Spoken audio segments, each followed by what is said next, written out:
Hello and welcome back to Active and Healthy with Gina. This is the opportunity for you to be able to do 10 minutes of exercises in the beauty of your own home. You don't have to go out, you don't have to get to the gym, don't have to get any special clothes. And guess what? You can even do it barefoot. Really nice to be able to do that. Because you're in your own home, you don't have to worry about wearing socks and shoes. It allows us to have greater flexibility. So I hope that you're ready. All you need is a sturdy chair. You've got to be off the sofa. This is not for you couch potatoes. You've got to be participating. And we will then take a break and you're going to have an interesting interview on the second part of the show. So let's get going. We have got 4 exercises. The last one's going to be done with no music. Our first exercise is called gentle geometry. This is all about neuroplasticity and great for the brain. So let's get going. We're going to do different shapes. We do a circle. So imagine a flat circle, as if you're doing a circle on a table. Opposite hand is doing a straight line. So now you're thinking circle, straight line. I can do that. So you're using right, left brain. This is all about creating new neural pathways. Okay, now we're going to change hands. This time I want this hand flat but going the opposite direction to what it did. So that means it's got to go this way. All right, so that arm's going and now we're starting this one up and down. So should be still a line and a circle. This one is supposed to mess with your head, messes with mine. We only do 3 shapes, but I'm having difficulty enough doing 2 at this moment. I said a line, line, circle. We're doing them at the same time, everybody. How are you doing at home? I'm struggling a little bit. Okay, straight lines, 2 lines, one up. And this one's going down, so we're doing that. So we've got 2 lines going up. What about the foot coming out? And seeing if this one can do a line sideways. So we're taking a line, short line sideways, arms are going up.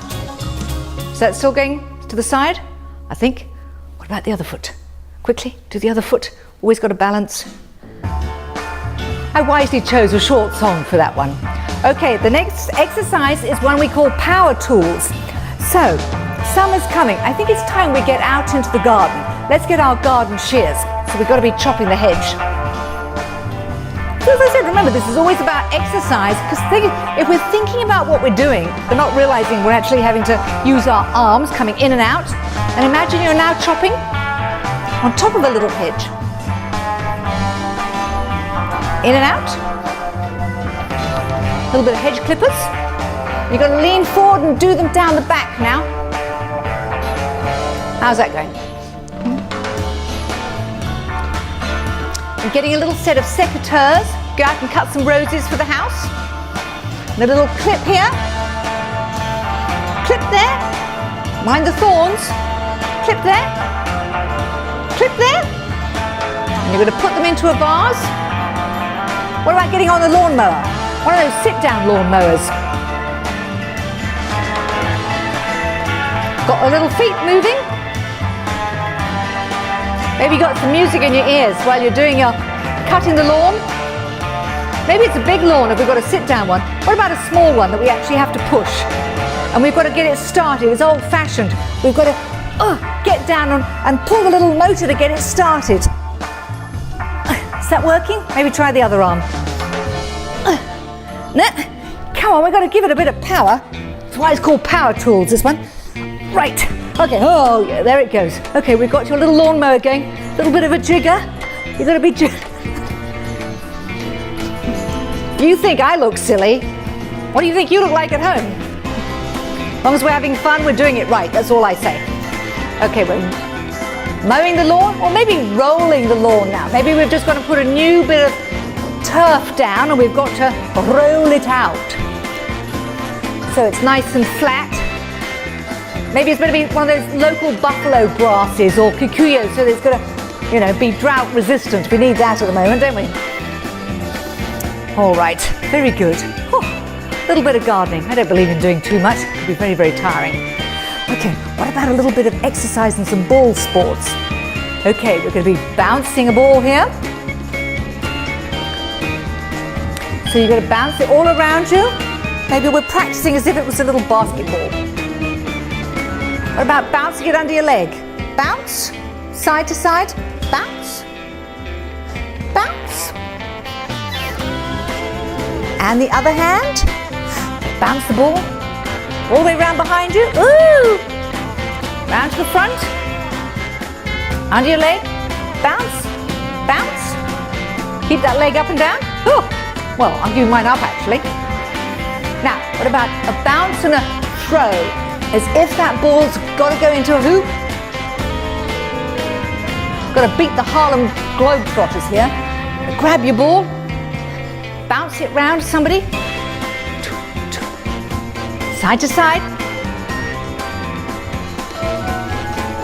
What about ping pong or table tennis? A little bit of nice wrist action. Throw that ball backwards and forwards. Got to have one hand behind your back. Except when you're serving. Doesn't help then. What about changing hands and seeing if this hand's better? I don't have as much flickability in my wrist on this side. What's your hand like? Any good at ping pong? Table tennis? Always makes me think of Forrest Gump when I do that. What about one in each hand?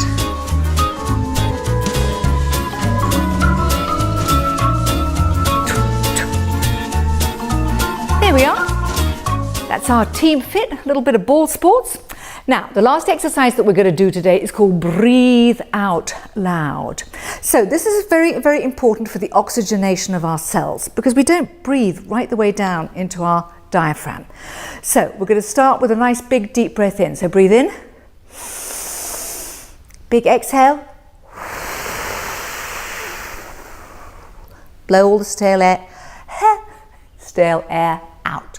So we're going to breathe in through our nose, out through our mouth. So concentrate, you're breathing in through your nose.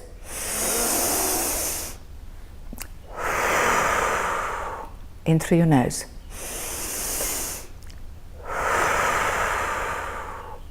Last one.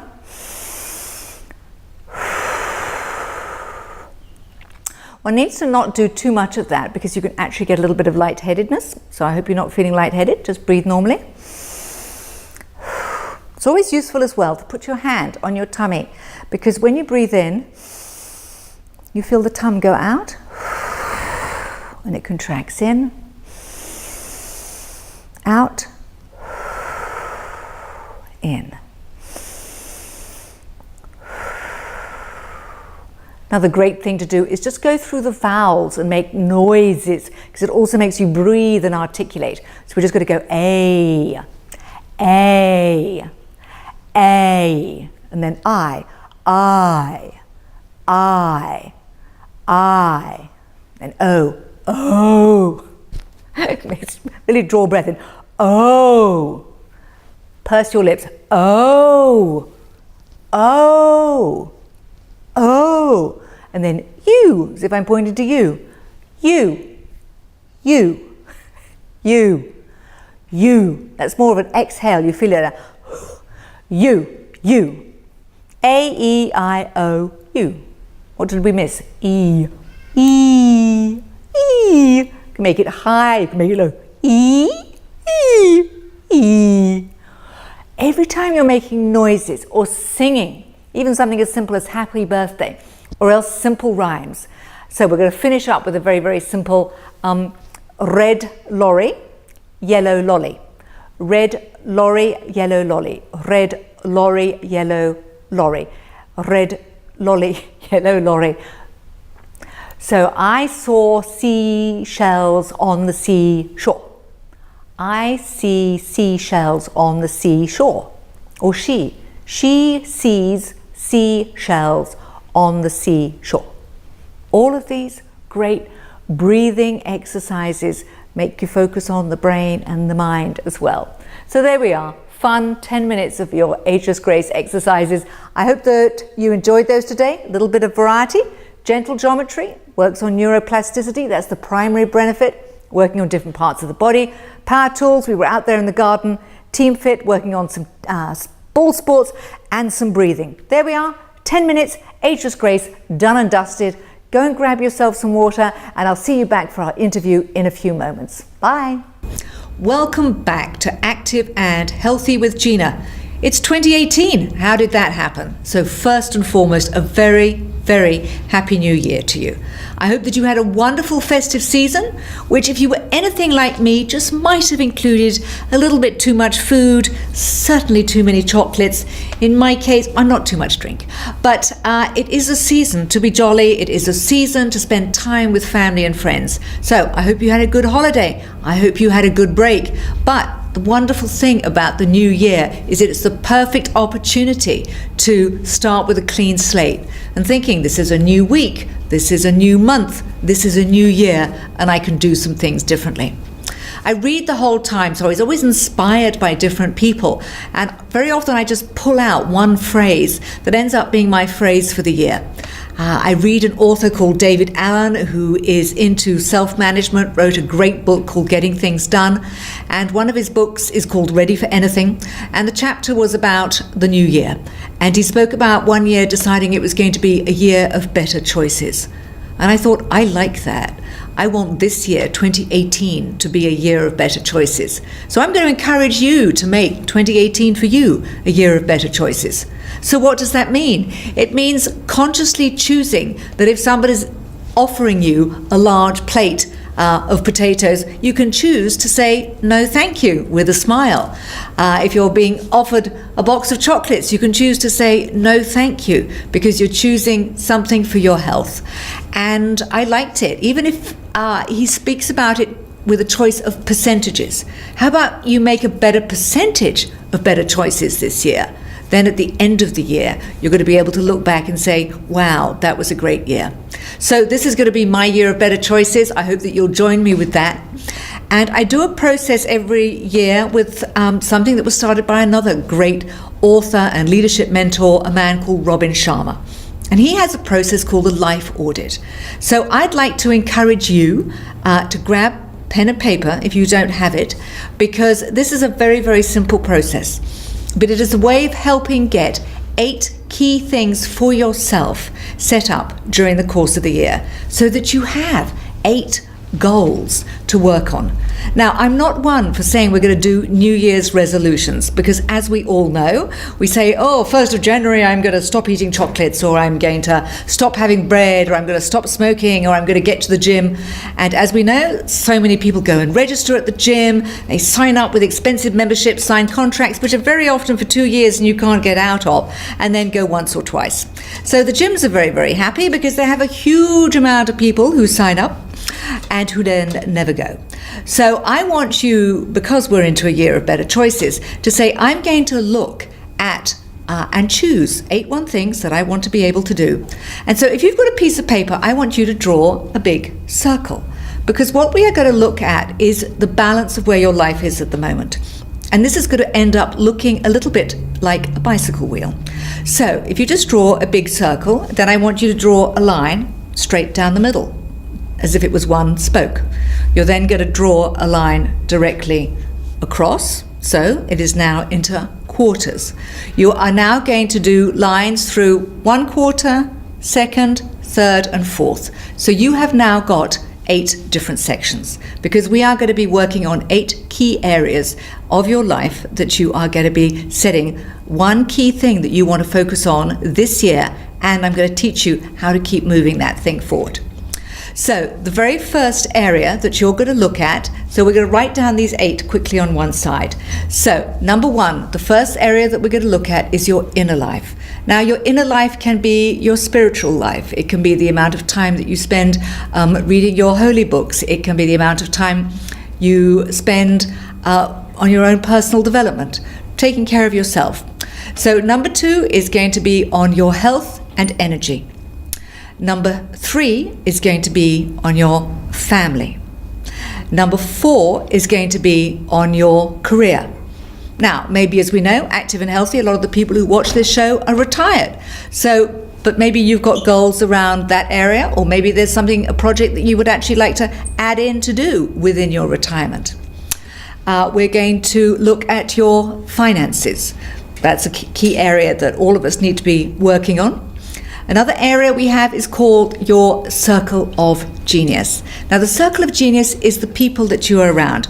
All too often we end up finding ourselves around negative people, and negative energy just produces more negative energy. So circle of genius is about being around positive people. Sometimes it's just plugging into a TV show that hopefully is going to give you some positivity, or just maybe it is going to be family, friends, maybe somebody in your community who inspires you. Maybe it's a community leader, maybe it's a religious leader. So it can be somebody like that you need to be inspired by and to be around. And then you have got adventure and lifestyle. So whether you want to get as far as getting to Hermanus, say if we're in the Western Cape, and you want to plan a weekend to be able to do that with your family. Maybe it's a reunion of some school friends. So what are you going to do that's going to fall within an area we call adventure and lifestyle? And then the last area is your legacy. It's your impact. What are you doing for the greater good? Because we're all here on the planet to make a difference, I believe, my personal opinion. So what am I doing to make a difference? So now you've got your wheel, you've got your lines, and I want you to draw on your lines little dots that are going to be between 1 and 10. So the idea now is that you are going to be looking at, so let's take that first one, the inner life, thinking, where am I at this moment in my inner life? Do I feel good about what I'm doing on my own spiritual well-being, on my own taking care of me? Is that up nice and high? Because high would be a 10.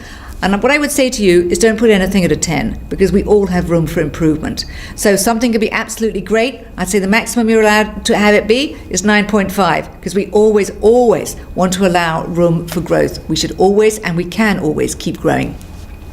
So maybe choose a 6 or a 7 in that. Next one, your health and energy. Maybe you're feeling in fantastic health, and you're going to say, okay, that's up at an 8. Maybe you're feeling your health isn't so great at this minute, and there's some things you need to do. So it's down there at a 3 or a 4. So go around each of them, put a number in, and then I want you to shade and link where the numbers are. So what you're going to end up finding is that the spokes of your wheel are very, very unbalanced. And the way to think about it is if that was a bicycle and those were the spokes, it would be jigger, jigger, up, down. Your body is, and your lifestyle is not running in balance because these numbers are all out of sync. So the goal is to try and now find and give you a more balanced life. So once you've looked at that, the goal is now to say, okay, out of each of those areas, what is my one key thing that I want to achieve this year? So you can write that down on another piece of paper. And then the thing is to look at, so let's say health. Maybe the goal is that you want to exercise more. So, the last aspect we're going to look at before you finalize what the wording is on that is to ask yourself, what would the ideal state be? Now, what that means is that if I am really healthy and if I'm exercising more, how do I feel? Well, I'm going to feel vibrant. I'm going to feel energized. I'm going to feel I've got opportunity. I'm going to feel well. I'm going to feel excited. Whatever the words are that are relevant for you to how that would make you feel.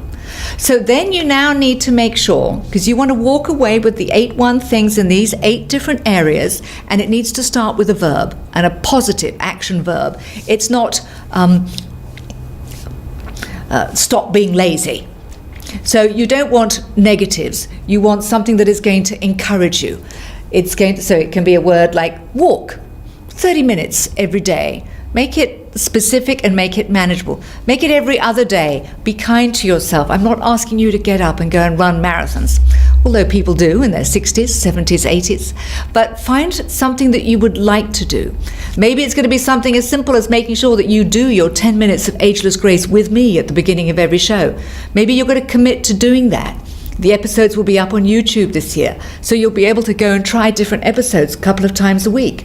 That would be a worthwhile thing to do. But if nothing else, walking is absolutely fantastic. And I'm not talking about a gentle stroll round the block with the dog, at a slow kind of pace that you're just ambling. Ambling is not a walk. I'm talking about something that's going to get that heart going, it's going to get you moving a little bit quicker. So make that a goal that is going to be specific, that is going to be action, and is going to be positive. Then you have all of those on one sheet. Those are your 8 one things that are the key things you want to work on this year. Now, here is the key. The key, quite simply, is also inspired by that favorite author I said right at the very beginning, David Allen, who wrote Getting Things Done, is to ask yourself, okay, what is the next action? All too often as human beings, we just get overwhelmed by thinking, oh, look at all these things I'm wanting to do. Where do I start? Well, guess what? You start with number 1, you look at what you've written, and you ask yourself, what is the next action I want to do on that this week? So maybe there is nothing that you want to do on that this week. Maybe the decision was that you were going to say, register at gym. Maybe that's what you were going to do, and you've gone and done that already. So for me, I set myself a target. I went and had a health checkup at the pharmacy that did my blood pressure, my cholesterol, my BMI, works out my metabolic age, and I've got targets now. So my goal is to achieve my health targets during the year. So I haven't put down specifically what they all are because the guidelines are on the form. I know what they've got to be. But now every single week I have got to make sure that I'm doing that. And one of the things I have committed to doing is that once a week on a Friday that I'm going to log my weight, because it's on a wonderful app that I can go and do that. So that is what the action is for number 2. Now, if we go and look at number 8, I have a commitment, the Impact Legacy. I'm involved with a project that feeds communities with something called Buckets of Love. Last year we got out around 6,000 of them. I want to work with the organization that gets them out to increase that to 10,000 buckets for over the festive season. But we don't even start working on that till September, October. So I don't need to do anything with that for the moment. I know what the goal is. It's going to be there. I'm going to be reviewing it on a consistent basis, but I'm not going to be doing anything with it right now. So I hope that that has given you something that you can go away and play with and work with. And I will say that this is normally for most people anywhere between a 1 to a 3 hour process, because you want to look at where you are first and foremost. Because how do you know where you want to go if you don't know where you're starting? So you've got to look at where your starting point is. So that's the whole point of just drawing out your little bicycle wheel, looking at where your numbers are between 1 and 10, linking everything together and shading it in, and thinking, okay, well, is that a nice round, smooth wheel by the time you've done it? Or is it, as I said, very jagged, which is what it is for most people, because some areas are higher than others. Last year, my number 7 adventure and lifestyle was that I wanted to have an incredible 60th birthday with my family at the Victoria Falls. Well, it exceeded my expectations. We went to the Victoria Falls, we went to the Chobe River in Namibia, and I could give it a 10. But in the process of just knowing there's always something that could have been tiny little bit more perfect, I've given it a 9.5. It was simply outstanding. So I've got some little things around my husband's birthday this year that I want to be able to do for that one. But again, I don't have to do anything about that this week, so I'm going to be able to just leave it on one side. So I hope that you can see it really is quite easy, that you can set yourself up, not New Year's resolutions, but 8 one things in 8 different areas that you are going to say, this is where I am now, this is where I want to go by the end of 2018, and I'm going to take next action steps every single week to get there. So I'm going to keep you up to date, let you know how I am doing, and I'm sure we'll hear from each other on Facebook on how you're doing. So have fun with that. Go and set up your 8 one things for 2018, and I look forward to this being a rocking year for everybody involved with the Deen Channel, with Active and Healthy with Gina, and I'm going to look forward to seeing you back here next week. Happy New Year.